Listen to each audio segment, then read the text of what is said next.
విజయ్ దేవరకొండ. విజయ్ గురించి ఒక మాట చెప్పాలి. వీళ్ళ ఫాదరు నేను రూమ్మేట్స్మి. ఒక 3 రోజులు మిస్ అయ్యాడు. ఏం గోవర్ధన్ అన్న రాలేదు అన్న. నా కొడుకు పుట్టాడు అన్నాడు. అది హీరో పుట్టాడా అన్న. మీ నాన్న చెక్ చేసుకో అన్నాను అనలేదా? విజయ్ అన్నాడా? అది గుర్తుపెట్టు. నా జీవితంతో నేను ఏదైనా అంటే అవుద్ది.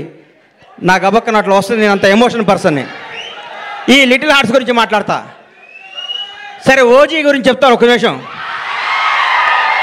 ఈ భారతదేశంలో ఉన్న కొంత కోట్ల మంది అభిమానులు, నేను ఒక అభిమాని. తిరుపతి దేవుడికి రోజుకు 1,00,000 మంది భక్తులు వచ్చి వెళ్తూ ఉంటారు. ఆ 1,00,000 మంది భక్తుల్లో కూడా నేను ఒకడిని. నేను ఒక్కడనే భక్తుడిని కాదు, నాలాంటి కోట్ల మంది భక్తులు నేను ఒకడిని. మీలాగా నేను పూజిస్తాను, మీలాగా నేను ప్రేమిస్తాను. నేను మీలో ఒకడిని. మీకంటే నాకు ఎక్కువ క్వాలిఫికేషన్ లేదు. ఓజీ బ్లాక్ బాస్టర్ అవ్వాలని మీతో పాటు నేను కోరుకుంటున్నాను. అది తప్పకుండా బ్లాక్ బాస్టర్ అవుద్ది. అంతే. Thank you. ఈ సినిమా గురించి మాట్లాడతాను. చిన్న సినిమా చచ్చిపోయింది. మా ప్రస్థానంలో అంత్యక్రియలు చేద్దాం అనుకుంటున్న తెలుగు ఇండస్ట్రీలో కథతో తీస్తే సినిమా హిట్ అవుద్ది, బడ్జెట్తో కాదు నిరూపించింది లిటిల్ హార్ట్స్. 2.5 కోట్లతో సినిమా తీశారంటారు. ఇప్పుడే నితిన్నను మన సాయిని అడిగాను, ఎంత బడ్జెట్ ఎల్గాట్ చేశారని. 2.5 కోట్లు అన్నారు. ఒక పెద్ద సినిమా షెడ్యూల్ వేసుకొని 3 రోజులు షూటింగ్ క్యాన్సిల్ అయితే 2.5 కోట్లు అవుతున్నాయి. ఈ రోజుల్లో 2.5 కోట్లతో 50 కోట్లు కలెక్ట్ చేసే సినిమా తీశారంటే hats off to little hearts team. మిమ్మల్ని చూసుకొని పెద్ద పెద్ద దర్శకులు, నిర్మాతలు ఇంగ్లీష్ లాటాడు సిగ్గుతో తలంచుకోవాల్సిన రోజు తీసుకొచ్చారు మీరు ఇండస్ట్రీకి.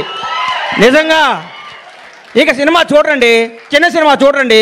పెద్ద హీరో 500 కోట్ల బడ్జెట్ ఉంటుంది తీస్తారన్న రోజుల్లో 2.5 కోట్లతో యావత్ తెలుగు ఇండస్ట్రీ, తెలుగు సినిమా, తెలుగు ప్రజలందరినీ థియేటర్కి పరిగెత్తించారు. నేను సినిమా థియేటర్కి వెళ్ళి దాదాపు 5-6 సంవత్సరాల నుంచి నేను ఒక థియేటర్ ఎగ్జిబిటర్గా, నా థియేటర్ కూడా నేను సినిమాకి వెళ్ళలేదు. ఈ మధ్య నాకు ఫస్ట్ డే సినిమా చూడాలనిపించింది, మిరాయి సినిమా. ఆ రోజు వెళ్ళాను. ఈ సినిమాను లవ్ చేశాను. ఇవాళే ఈ సినిమాకి ఫంక్షన్ రావాలని ఫిక్స్ అయ్యి వంశీని అడిగాను, వంశీ కొద్దిగా టికెట్ చెప్పా సినిమాకి వెళ్తానని. మా థియేటర్లో ఆడుతుంది, నాకు కుదరలేదమ్మా, క్షమించు. సినిమా చూస్తే దీని అమ్మ ఇది కదా సినిమా అంటే, ఇట్లా ఉండాలి కదా సినిమా అంటే. ఇది వాస్తవం, సినిమా కాదు. మా నాన్నకి నాకు జరిగిన స్టోరీ ఇదంతా. మా నాన్నకి ఇటు చెప్పిన కంటే ఎక్కువ అబద్ధాలు చెప్పేవాడిని. నేను అన్ని అబద్ధాలు చెప్పేవాడిని. షాద్ నగర్లో ట్రైన్ ఎక్కి, కాచిగూడలో ట్రైన్ దిగి, దీపక్ థియేటర్లో సినిమా చూసి, మళ్ళీ ట్రైన్ ఎక్కి షాద్ నగర్ పోయి స్కూల్కి వెళ్ళి వచ్చాను అబద్ధం చెప్పేవాడిని. అక్కడి నుంచి స్టార్ట్ అయిన మా జీవితం వాస్తవానికి దగ్గరగా ప్రతి తండ్రి కొడుకున్న కెమిస్ట్రీ అద్భుతంగా తెరకెక్కించిన ఈ సినిమాని. ఇట్లాంటి సినిమాలు సంవత్సరానికి 12 సినిమాలు వస్తే ఇండస్ట్రీ 100 ఏళ్ళు చల్లగా ఉంటుందండి. 1000 కోట్ల సినిమాలు వద్దు, 500 కోట్ల సినిమాలు వద్దు. జనాన్ని థియేటర్కి వచ్చే సినిమాని. ఈ సినిమా తీయటం కాదండి, ఈ సినిమా వజ్రం ఎక్కడో ఉంటుంది. వజ్రాన్ని వెతికి బయటికి తీసుకొచ్చారు చూడండి, వాళ్ళు ఒప్పుకోవాలి. వంశీని, బన్నీని ఈ సినిమా తీసుకొచ్చి, ఈ సినిమా మీద నమ్మకం పెట్టుకొని, ఈ సినిమాకు ఒక 2 కోట్లు, 1.5 ఖర్చు పెట్టి జనాల దగ్గర తీసుకెళ్ళి వాళ్ళు నిజంగా నిర్మాతని ఎంత అభినందించాలో, బన్నీ నిన్ను, వాసు నిన్ను, నంది మీ ఇద్దరిని అంత అభినందించాలి. మామూలు విషయం కాదు. మీరు ఎంత కష్టపడ్డ పేరు అరవింద్ గారి సినిమా అంటున్నారు. అది ఆయన అదృష్టం, మీ బ్యాడ్ లక్. నేనేం చెప్పలేను. అమ్మ ఇది ఎవడేం చెప్తారు చెప్పు. ఆయన ఏమీ చేయరు. లాస్ట్ మినిట్లో వస్తారు అంటారు, పేరు కొట్టేస్తాడు. ఆయన జాతకం అట్లాంటిది, మనం ఏం చేయలేం దాని అది. ఇట్లాంటి